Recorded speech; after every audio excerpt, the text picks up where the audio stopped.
Morning students, आज हम आपके लिए लेके आए क्लास 8th में चैप्टर 2 अंडरस्टैंडिंग सेक्युलरिज्म।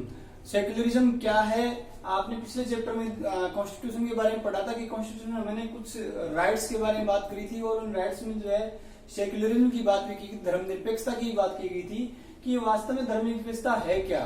प्यारे बच्चों, हमारा एक महान और बड़ा देश है और इस देश के अंदर बहुत सारे डिफरेंट रिलीजियस वाले लोग रहते हैं, अलग अलग धार्मिक समूह के लोग रहते हैं।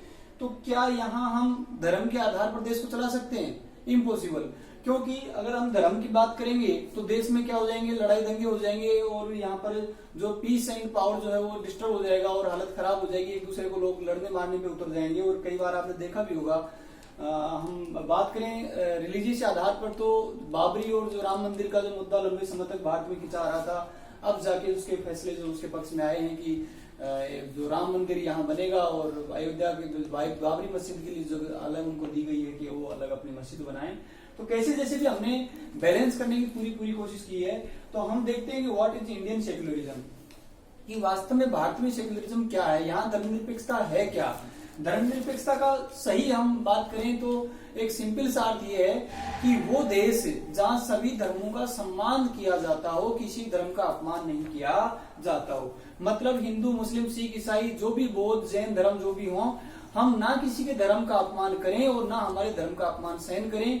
ये शक्ति हमें सेक्युलर कंट्री में खड़ा करती है और ये बहुत अच्छी बात है। और ये अच्छी इसका एक ऐसा फीचर है हमारे इंडियन कॉन्स्टिट्यूशन में जो ये चीज डाली गई है सेक्युलरिज्म, कि हम धर्मनिरपेक्ष राष्ट्र हैं और हम सभी धर्मों का सम्मान करते हैं और किसी भी धर्म की बुराई नहीं करते हैं। अगर ऐसा हम करते हैं तो हमारे पे कानून कार्रवाई की जा सकती है, क्योंकि हमारा देश, हमारा संविधान, हमारा कॉन्स्टिट्यूशन हमें इस बार के लिए अलाउ नहीं करता कि आप किसी धर्म की बुराई करो या किसी को उसकी पूजा पाठ या उसकी याचना करने में या अन्य किसी उसको धार्मिक काम करने में हम अड़चन पैदा करें। ऐसा राइट हमें नहीं। अगर हम ऐसा करेंगे तो किसी की हम राइट को छीनेंगे तो हम ड्यूटी को फॉलो नहीं करेंगे तो हमारे ऊपर कानूनी शिकंजा चलाया जाएगा। तो हम देखते हैं what is Indian secularism. The Indian Constitution and mandates that the Indian state be secular. क्या कहा कि भारतीय संविधान हमें क्या कहता है, यहाँ के राज्यों को सेक्युलरिज्म की बात के लिए कहता है कि भारत में तमाम जो राज्य होंगे, स्टेट होंगे, वो क्या होंगे, सेक्युलर होंगे, धर्मनिरपेक्ष होंगे। मतलब किसी भी राज्य को पर्टिकुलर किसी धर्म को बढ़ावा देने के लिए संविधान अलाउ नहीं करता। इसमें से आप समझ सकते हैं कि उसको सेक्युलरिज्म में रहना पड़ेगा, उसको सेक्युलर के रूप में काम करना पड़ेगा। मतलब कोई भी किसी धर्म का, जाति का आदमी वहां रहेगा तो उसके साथ वो भेदभाव या छुआछूत नहीं कर पाएगा। According to the and constitution any only a secular state can release and it's the objective and to ensure that followings. कुछ बातें हैं जो हमारे संविधान में लिखी गई है स्टेट के लिए, तो वह इनको रियलाइज कर सकता है। बताया that one religious community does not and dominate another. क्या कहा कि किसी भी प्रकार का धार्मिक ग्रुप जो है वो डोमिनेट नहीं कर सकता अनदर रिलीजियस सिस्टम को। तो ये बताया कि कोई भी ग्रुप जो है वो अपने धर्म को माने, इसके लिए हमारे यहाँ वेलकम है, लेकिन वो किसी के धर्म पे अंगुली उठाए या किसी को डोमिनेट करे, ये बात बर्दाश्त काबिल नहीं है। इसलिए साफ साफ इसमें लिखा कि कोई भी धार्मिक ग्रुप दूसरे धार्मिक ग्रुप के काम पे अड़ंगा ना डाले और उसको परेशान ना करे या उसके जो अधिकारों का हनन ना करे। सेकेंड बात बताई that some members do not and dominate other member of the same religious community। वो किसी भी प्रकार का कोई रिलीजन ग्रुप है वो किसी प्रकार के अदर सेम रिलीजन ग्रुप के ऊपर भी वह अड़ंगा नहीं डाल सकता, उसको भी वह अपने कार्य क्षेत्र के अधिकार को नहीं छीन सकता। अपना करो, दूसरे को भी करने दो, अपने धर्म को मानो, दूसरों को भी मानने दो।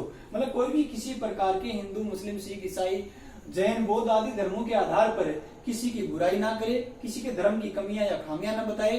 प्यारे बच्चों, सभी के धर्म अच्छे हैं, सभी धर्मों में अच्छी बातें लिखी गई हैं। अपने अपने धर्म के आधार पर सबको अपनी अपनी बातें अच्छी लगती हैं। जब अपना अच्छा लग रहा है तो दूसरे का हम बुरा भी ना बताएं, क्योंकि वो उसके लिए भी क्या हो सकता है, अच्छा हो सकता है। ये एक अलग बात है कि कुछ हिंदू रिलीजियस में हम थॉट में बात करें तो यहाँ कुछ बातें हैं जो खास तौर से हिंदू के लिए बहुत अच्छी प्रीफर करती हैं, लेकिन मुस्लिम कम्युनिटी वाले लोग उनको बेकार मानते हैं। और हम उन्हें वाली जो है, जैसे मान लो कत्ल का काम है या और कोई चीजें हैं या साफ सफाई का अभाव है, बहुत सारी चीजें ऐसी हैं जो अन्य धर्मों में अपने को पसंद नहीं आती, लेकिन हो सकता है वहां की वो कानून नियम के हिसाब से, उस धर्म के हिसाब से वो चीजें सही होती हो।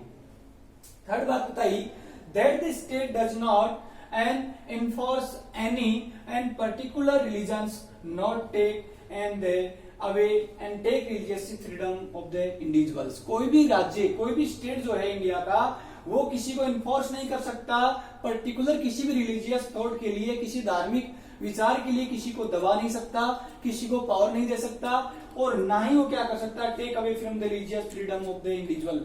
और वो किसी भी धर्म में, किसी भी राज्य को एक पर्टिकुलर धर्म मानने के लिए इंडिविजुअल रूप से उसको मान्यता नहीं दे सकता, और ना ही कोई राज्य, ना ही कोई स्टेट किसी भी धर्म को एक अलग से पावर देकर उसको बढ़ावा नहीं दे सकता। प्यारे बच्चों, मैं आपको बताऊं कि हम स्कूल में पढ़ते हैं, एक सेक्युलर रूप में आते हैं, धर्म निरपेक्षता के आधार पर आते हैं, एक हम असेंबली हॉल में प्रार्थना बोलते हैं, राष्ट्रगान बोलते हैं, राष्ट्रगीत बोलते हैं। तो इस प्रकार ये सब चीजें जो है ना, वो किसी भी धर्म के ऊपर जो है आधारित नहीं बनाए गए हैं। तो हम देखते हैं कि हम जैसे मान लो नेशनल एंथम बोलते हैं, तो हम ओथ लेते हैं किसी भी चीज की, तो ये सब चीजें जो क्या है, ये प्रेयर वगैरह जो है वो किसी भी धर्म आधार पर नहीं बनाई गई है। हाँ, प्राइवेट स्कूल, अगर जैसे मान लो क्रिश्चियन स्कूल है तो क्रिश्चियनिटी की कोई असेंबली में कुछ प्रेयर वगैरह करा सकते हैं, उसके लिए गवर्नमेंट ने उनको कोई बाध्यता नहीं दी है। जैसे हम बात करें, जैसे सरदार लोग होते हैं तो सिर पे पगड़ी पहनते हैं, तो वो हेलमेट ना लगाएं तो उनका चालान नहीं किया जा सकता। तो कुछ अपवाद रूप से धर्म में हमारे कॉन्स्टिट्यूशन ने ऐसी छूट दे रखी है कि पगड़ी उनके धर्म का प्रतीक है, इसलिए हम उसका अपमान नहीं करते, तो हेलमेट ना भी लगाए तो उसको चालान नहीं कटेगा। वो कटार रखना उनके धर्म में है, इसलिए वो अपने गले में कटार रखें तो भी उनको मना नहीं किया जा सकता। तो वो कंगन कड़ा वगैरह जो पहनते हैं तो वो भी उनके धर्म का प्रतीक है, इसलिए हम उसके लिए भी जो है कोई अड़ंगा नहीं डालते। जैसे मुस्लिम धर्म में दाढ़ी रखने का चलन है तो हम उसके लिए कोई अड़ंगा नहीं डालते। इसी प्रकार हिंदू धर्म में जो भी कुछ व्यवस्थाएं हैं उनके लिए अन्य धर्म वाले हमारी पर अड़ंगा नहीं डाल सकते। इस प्रकार की व्यवस्था जो है, जैसे हिंदू धर्म में तिलक है या मोली बांधना है, ये उनका राइट है, तो वो कर सकते हैं, कोई उनको मना नहीं कर सकता। तो इस आधार पर हम कह सकते हैं कि आप इस चैप्टर का नाम जो अंडरस्टैंडिंग सेक्युलरिज्म है उसको ये समझ सकते हैं कि वास्तव में धर्म निरपेक्षता है क्या। मतलब किसी भी धर्म का अपमान मत करो, अपने धर्म को मानो, लोगों को मानने दो, तो देश में कुशल मंगल कामना रहेगी और देश हमारा आगे बढ़ेगा। क्योंकि हम धर्म के आधार पर लड़ते रहेंगे तो शायद हम हमारा डेवलपमेंट नहीं कर पाएंगे, जहां हमें जाना चाहिए हम ना उस मंजिल पे ना पहुंच पाएंगे और हमारा देश जो है वो दुनिया से पिछड़ जाएगा। इसलिए इतने सारे डिफ्रेंशिएट होने के कारण बहुत सारे हम कहते हैं यूनिटी में जो है, यूनिटी में जो पावर होता है वो सिंगल में कभी पावर नहीं होता। तो यूनिटी इन डाइवर्सिटी, विविधताओं में एकता वाला देश हमारा देश है। तो इसके अंदर हमें इस सेक्युलरिज्म को जो है बरकरार रखना पड़ेगा, धर्म निरपेक्षता के आधार पर अपने को आगे बढ़ना होगा ताकि देश में अमन चैन रह सके, कोई किसी प्रकार का लड़ाई झगड़ा फसाद ना हो सके। तो मैं आशा करता हूं कि आप सभी लोग सेक्युलरिज्म का जो है पालन करेंगे और किसी भी प्रकार के धर्म की जो है आलोचना प्रतिलोचना नहीं करेंगे। अपने धर्म का आदर करो, दूसरों को भी आदर करने दो और उनको भी आदर दो। Thank you students.